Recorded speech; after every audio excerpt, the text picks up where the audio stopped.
This is Bill Powers with MiningStockEducation.com discussing 6 indicators that a cyclical bottom in uranium has more than likely just occurred and now multi-fold returns can be expected in this sector over the next several years.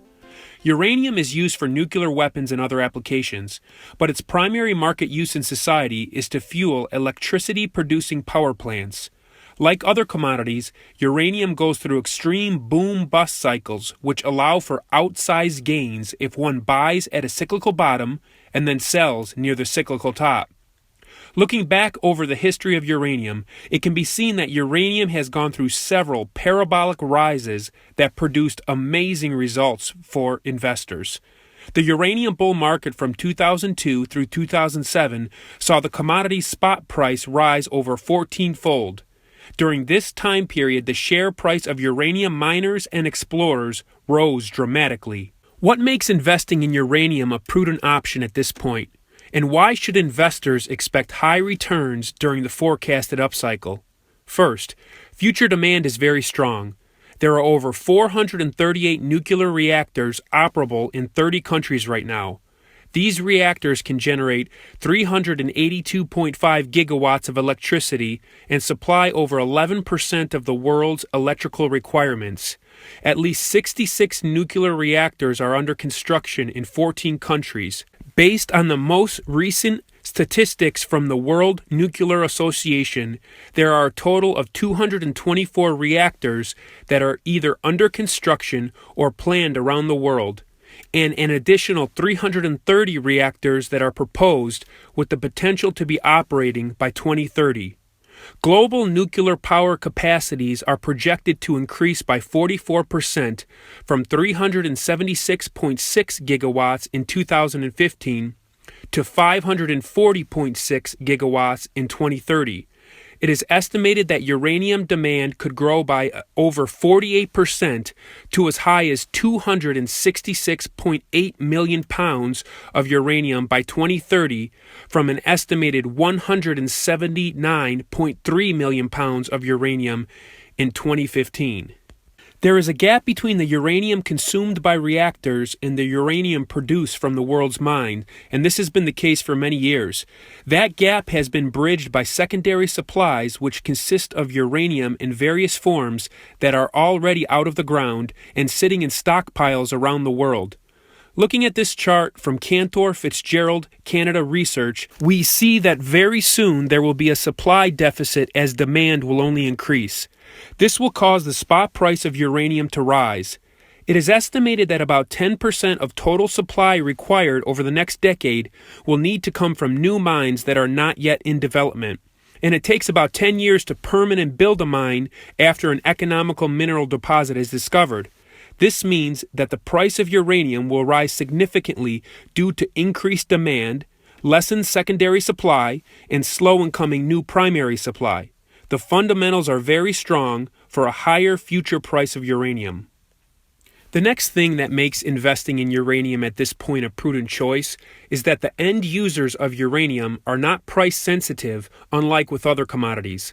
The cost to purchase uranium for fuel for nuclear power plants is only about 2 to 4% of the cost of what it takes to operate the plant. So when the cost of uranium rises significantly, it is still only a fraction of the overall operations cost. Furthermore, electrical companies have nowhere else to turn to fuel their nuclear plant. After spending billions to construct the nuclear plant, they are not simply going to shut down the plant due to a rise in the price of uranium. They need uranium or the plant shuts down. Therefore, even if the price of uranium surges, demand will remain consistent. Next, as already stated, during a uranium upcycle, phenomenal returns can be expected. During the uranium bull market from the early 2000s through 2007, many uranium companies produce multiple hundred-fold returns for investors. Some companies even rose 1,000-fold, as hard as that may be to comprehend. The reason being is that the uranium sector is very small. There are only about 25 to 30 companies worth investing in, So when a generalist investor and people who would otherwise pay no attention to the sector learn from CNBC and other mainstream investing news outlet that uranium is soaring, these people flood into the market and bid up the share prices to extremes even beyond the extreme of what rational fundamental analysis warrants. The torrent of new investors trying to flood into what few uranium stocks there are can be likened to trying to force the contents of Hoover Dam through a garden hose. Legendary investor Doug Casey has used this analogy to describe the coming mania he sees in gold stocks. But as small as the gold mining market is, the uranium market is but a fraction of its size. And so if uranium goes near or beyond the 2007 highs, returns for investors over the next several years will be truly amazing. Now we will look at the first sign that a cyclical bottom in uranium has occurred, which is that the current cost of production is significantly more than what uranium miners are being offered per ounce in the spot market. Therefore, at these prices, miners sell at a loss and try to make it up on volume. They're trying to be the last man standing for the expected upcycle and rise in uranium price. Steep declining commodity down cycles flush out all poorly run miners and leave many mineral deposits undeveloped because they are not economical at current prices. After the Fukushima nuclear disaster in 2011 and the subsequent shutdown of many Japanese nuclear reactors, the price of uranium had steadily fallen for over 5 years. In 2011, the price per pound was around $73, but by November 2016, it reached just $18 per pound. The average cost of production for uranium is about $40 per pound. But when you factor all the exploration and development money and infrastructure money that is already sunk into the cost of bringing a mine into production, it really costs about $60 a pound to produce uranium on average. Therefore, at $18 a pound, that is less than half of what it costs most producers to bring a pound of uranium to the market. This alone, however, does not signal a bottom because for many years now, the spot price has been below the average cost of production. And this has been one of the primary indicators that has caused many analysts to call for a uranium bottom in 2014 and 2015.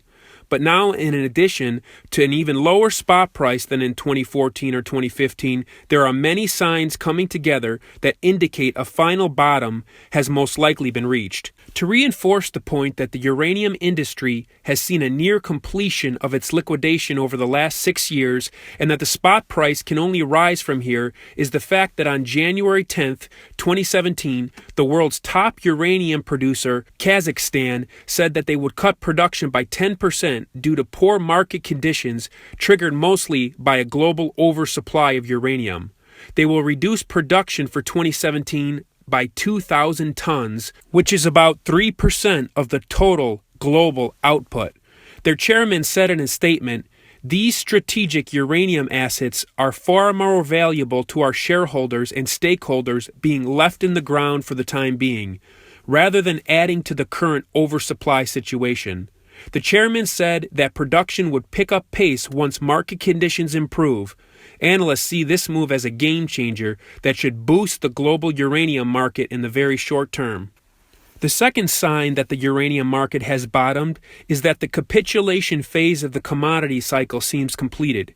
Shareholders sell because they can no longer endure the emotional stress of their financial losses. In the natural resource sector, capitulations are seen at the bottom of the cycle when investors who bought shares at a much higher price in the cycle cannot endure their financial losses or emotional stress anymore. They have watched their portfolio continually diminish through the down cycle, and they are fed up and unwilling to wait for the upcycle to begin. Looking at this 5-year chart of a uranium producer, Energy Fuels, final capitulation occurred at the end of 2016. Uranium Energy Corporation, another uranium company I followed daily last year, also bottomed in share price in 2016, as this 5-year chart illustrates. The third sign of a cyclical bottom for uranium is seen in a high-volume breakout in the mining shares. The mining shares often lead the commodity out of a bottom because smart money in the form of savvy, contrarian investors and professional investment funds pour into these shares because they have detected a bottom and want to purchase the shares before the underlying commodity begins to rise significantly. At the end of November 2016, Energy Fuels broke out on high-volume trading and also doubled in share price in just 2 months. Also at the end of November 2016, Uranium Energy Corporation broke out on high-volume trading and doubled in price in just 2 months. The fourth key sign of a uranium bottom also deals with investor sentiment. At the end of 2016, Uranium Participation Corp, UPC, began trading at a significant premium. To understand why this is significant, you have to understand what UPC is. UPC is a publicly traded company that invests in physical uranium concentrates and holds them expecting long-term appreciation. Owning shares of UPC gives the investor direct exposure to the price of uranium. When investor sentiment is bearish, UPC trades at a discount to the uranium spot price. But when sentiment is bullish, UPC trades at a premium. Looking at this chart provided by Palisade Research, we can see that at the end of 2016, UPC began trading at a greater premium relative to the spot uranium price. This divergence indicated investor sentiment towards uranium turned extremely bullish. I should note that Palisade Research publicly said in December 2016 that they concluded the bottom is in, and one of the key factors was observing UPC begin to trade at a significantly greater premium. The fifth sign uranium has bottomed is the fact that after hitting the November 2016 low of $18 a pound, uranium surged upward 36% over the next 2 months, so that at the publication of this video during the first week of February 2017, uranium spot price is $24.50 a pound. Such a strong rise out of the extreme low of $18 a pound can lead one to conclude we will probably not see $18 a pound spot uranium again. The sixth indicator that a uranium bottom is behind us is that there is a great increase in private placements being offered, and these placements are being oversubscribed. This indicates investors are very bullish towards uranium now, and the companies are capitalizing on that sentiment in order to raise money. On January 13th, Uranium Energy Corporation announced a public offering to raise $10 million. But then due to increased demand, they raised this offering 160% to $26 million just 4 days later. Goviax Uranium on December 12, 2016, announced their private placement was oversubscribed. Western Uranium Corporation announced on January 3rd that their non-brokered private placement amount would be raised due to increased demand. On January 27th, Appia Energy, a uranium explorer, announced their private placement was oversubscribed. And these are just 4 examples of recent private placement oversubscriptions. All signs seem to indicate that a bottoming of the uranium price has occurred, and that over the next several years, the spot price could rise significantly, and the uranium mining shares could explode. Thank you for watching this MiningStockEducation.com video. Please like and subscribe on YouTube. You can also follow us on Twitter at MiningStockEdu and on the web at MiningStockEducation.com. Learn, invest, profit.